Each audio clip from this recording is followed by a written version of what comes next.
Dando sequência, agora a pergunta é do STU, muito importante, uma pauta gigantesca. Eu tenho somente uma pergunta que eu vou tirar da alma.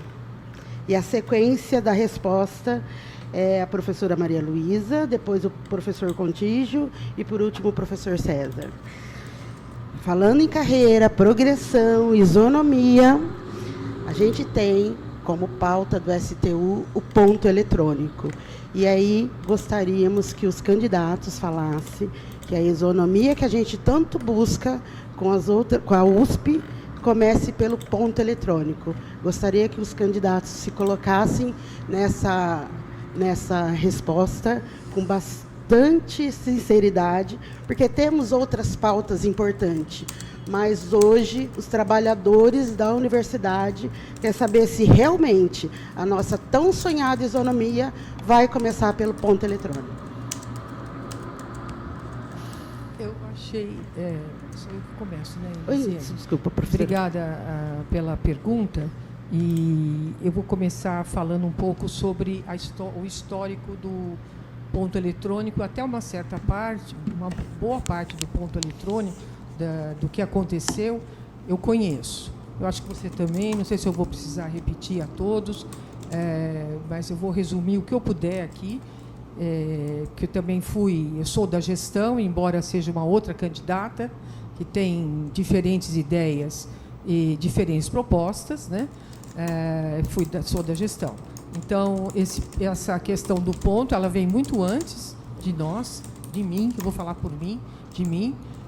A compra desses relógios que eu vi instalados lá no GR hoje, tem um relógio instalado, e lá no DGRH também, ainda estão numa fase de piloto. Perguntei a algumas pessoas que estavam ao meu redor, a resposta que eu ouvi das pessoas é que ninguém está marcando ponto. Tá? Então, esse projeto piloto, eu não sei como ele será feito. Porém, uma vez que a gente assina um TAC, e quem assinou o TAC é o reitor, que é o dono que é quem responde pela universidade, o TAC é muito sério. Quando a gente assina esse documento, né, com o Ministério Público, você obedece. Quer dizer, aquilo que foi escrito é obedecido. Como ele será feito, é essa aí que entra a negociação com as categorias. Como ele será implantado. O ponto, a presença e o registro de frequência é obrigatório em todos os órgãos públicos. E qualquer local, ele é obrigatório nos órgãos públicos. O registro de frequência. O ponto eletrônico é um outro ponto. Começou porque, em determinado momento, no passado, foram comprados relógios, e hoje eu vi os relógios.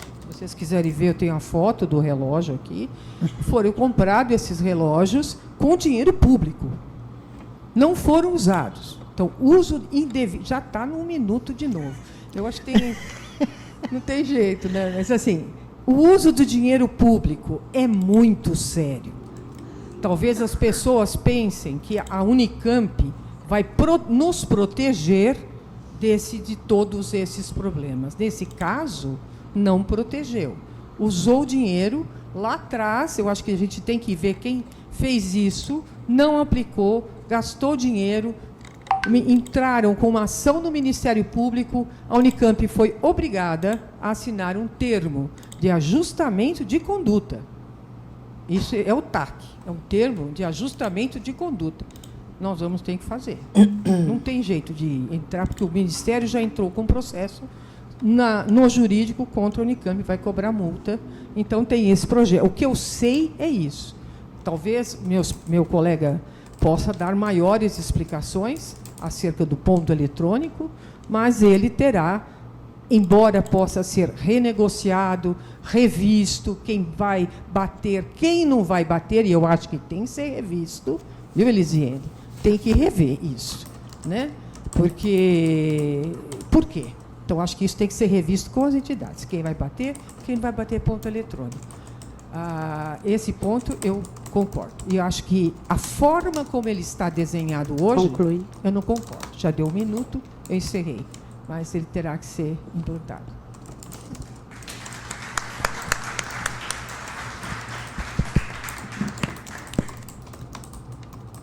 Professor Contígio.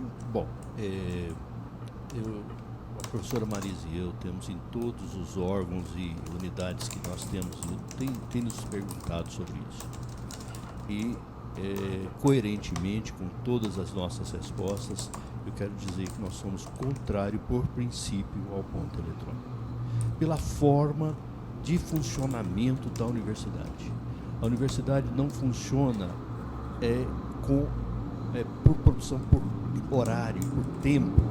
A universidade funciona por missões, por projetos, né, por entregas e não por um tempo de trabalho. Eu fico pensando, um pesquisador numa bancada, num determinado instituto ou faculdade, finalizando o seu trabalho, olha no relógio, fala, 6 horas da tarde, tem que abandonar aqui, largar meu experimento, deixar tudo aqui e ir embora. Ou na área da saúde mesmo, um cirurgião começou uma cirurgia prolongada, chega às 5h30, 6 horas, 7 horas, olha, passou meu horário de trabalho, eu tenho que abandonar. É pelas características nossas, pela heterogeneidade, pela dificuldade de implantação. Eu sou contrário. É uma transferência para uma máquina de uma responsabilidade de gestão. Se o indivíduo não está cumprindo as suas atividades adequadamente, por um pacto de atividade, ele deveria ser chamado a sua atenção pelo gestor da área. Suponhamos que o indivíduo não esteja atendendo adequadamente num determinado local.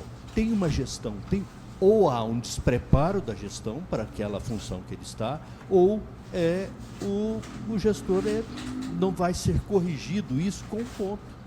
Então eu acho que a gente tem que... É difícil, mas nós temos que chegar frente ao Ministério Público do Trabalho e explicar as peculiaridades da universidade, das suas atividades fins. Então, eu acho que...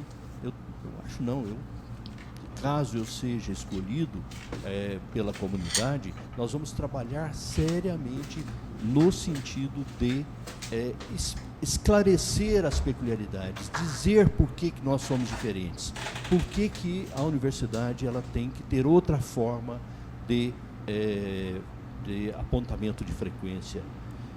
É isso. Obrigado.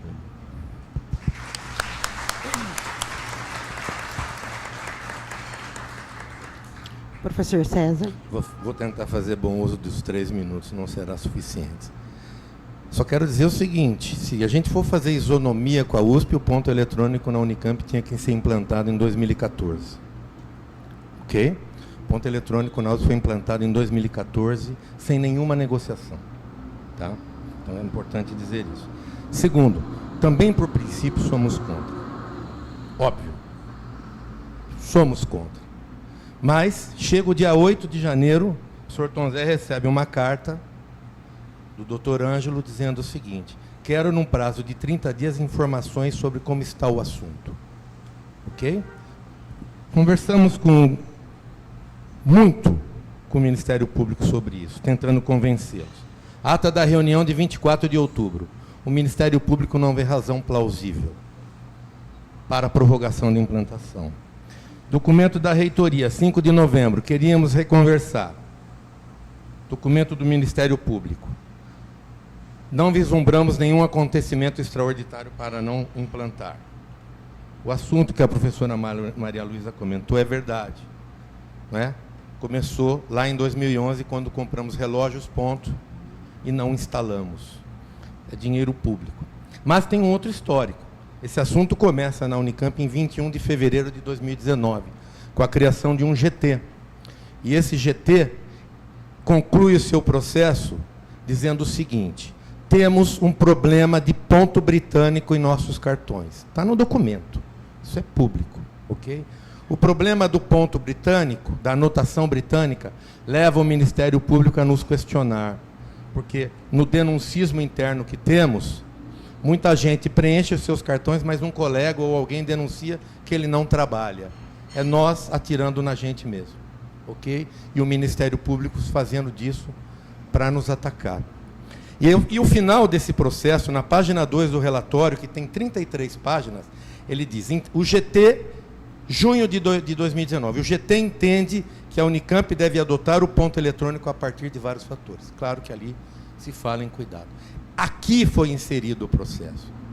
Quando o Ministério Público volta em 2011 e ele vem nesse GT e vê isso dentro do Conselho, porque o gabinete do reitor manda o Consul para a ciência, o assunto vem para a herança, para a gestão depois de 21. Então, a pergunta que se tem que fazer é: qual de nós vai dizer que vai desinstalar o ponto? Esta é a pergunta. Porque a faca está na garganta do reitor e a multa virá. E quando temos multa, temos que abrir sindicância e saber quem é o responsável pela multa. E a gente sabe aonde isso pode chegar. Nós temos que fazer uma coisa que está escrito, e nós fizemos um documento muito significativo numa negociação com o sindicato, ele está aqui.